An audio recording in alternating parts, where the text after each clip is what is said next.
గురూజీ 72 గంటల్లోనే ఫోన్లోని అద్భుతమైన జ్యోతిష్య పరిష్కారం చూపిస్తారు. నమ్మండి, నమ్మకపోండి, ఇది నిజం. శ్మశాన కాళి రుద్ర చౌడీదేవి ఆరాధకులు నంబర్ 1 వశీకరణ స్పెషలిస్ట్ గురూజీ. మనిషి పుట్టుక నుండి చనిపోయే వరకు వచ్చే అన్ని క్లిష్టమైన సమస్యలకు పరిష్కారం ఇక్కడ లభిస్తుంది. విద్య, ఉద్యోగం, వ్యవహారం, స్త్రీ ప్రేమ, పెళ్లి, సంతానం, స్త్రీ పురుష వశీకరణం, భూవశం, భార్యాభర్తల కలహాలు, కోర్టు సమస్యలు, విడాకుల సమస్యలు, చేతబడి, అప్పుల బాధ, ఇంకా మీకు ఎలాంటి సమస్యలు ఉన్నా 72 గంటల్లోనే. వృషభ రాశి వారికి ఈ ఏప్రిల్ మాసమంతా కూడా ఎలా ఉండబోతున్నది అంటే అద్భుతమైనటువంటి యోగాలు ఉన్నాయి అని చెప్పవచ్చును.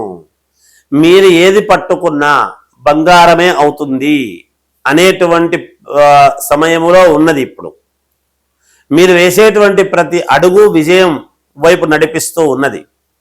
పాత బకాయిలు వసూలు చేసుకోగలుగుతారు.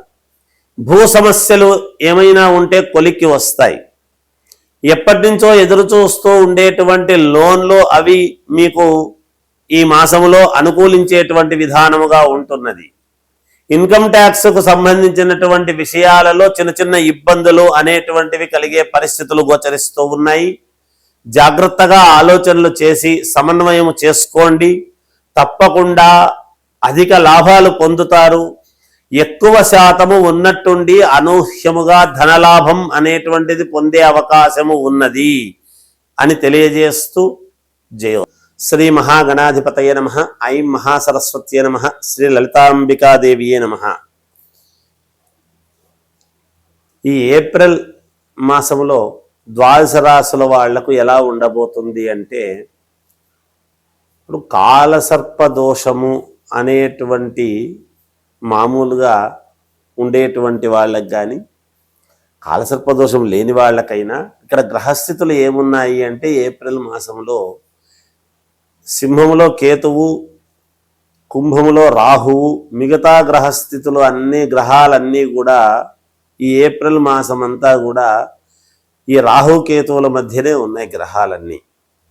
అంటే మీనంలో శని, అలాగే కుజబుధులు, రవి ఉండి మళ్ళీ వెళ్ళటము, ఇలా గురువు మిథునములో ఉండటము, ఈ రాహువు కేతువు మధ్యనే ఉండేటువంటి దాని వలన ఒక రకంగా కాలసర్పదోషము అనేటువంటిది ఉండేటువంటి వాళ్ళకైనా లేని వాళ్ళకైనా కూడా, అంటే అందరికీ కూడా ఒక్కసారి ఎవరెవరు వాళ్ళ జాతకాలు చూసుకోవాల్సినటువంటి అవసరము, ఆవశ్యకత ఏర్పడుతూ ఉంది అనేది చెప్పవచ్చు.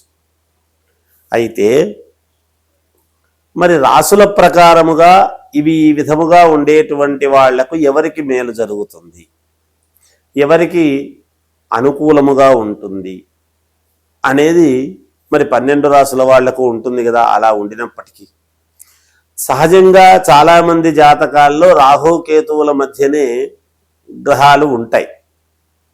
ఏది ఎప్పుడో పుట్టినప్పుడు కదా ఉంటాయి. కానీ ఇప్పుడు వాటి ప్రభావము చేత, అంటే మిగతా గ్రహాలన్నీ కూడా ఇవాళ ఇప్పుడు ఈ నెలలో పంచాంగంలో ఉండేటువంటి చోటనే ఉన్నాయనడానికి లేదు. కానీ రాహు కుంభంలో, కేతువు సింహంలో ఉండిన తర్వాత మిగతా గ్రహాలు ఎక్కడున్నాయనేది ఒకసారి చూసుకోవాలి ఎవరెవరి జాతకంలో వాళ్ళు. అలా చూసుకున్నప్పుడు ఈ రాహుకేతువుల మధ్య ఉండేటువంటి దాని వలన కొంతమందికి విపరీతముగా ధనము రావటము కానీ, అనుకున్నటువంటి పనులు నెరవేరటము కానీ, లేదా అనూహ్యముగా కలిసొచ్చేటువంటి విధానము కానీ, భూములు కొనడము కానీ, లేదా తక్కువ భూమి ఎక్కువ అమ్ముడుపోవడము కానీ, చాలా ఇబ్బందికరమైనటువంటి కేసులు అవి ఉండేటువంటి వాళ్లకు అవలీలగా తొలగిపోయి, అసలు నేను ఇట్లా అవుతుందని అనుకోలేదు, కోర్టులో నాకు అవతలి వాళ్ళు రాని దాని వల్ల నా కేసు కొట్టేసినారండి అనేటువంటి ప్రభావము చేత కొంతమందికి,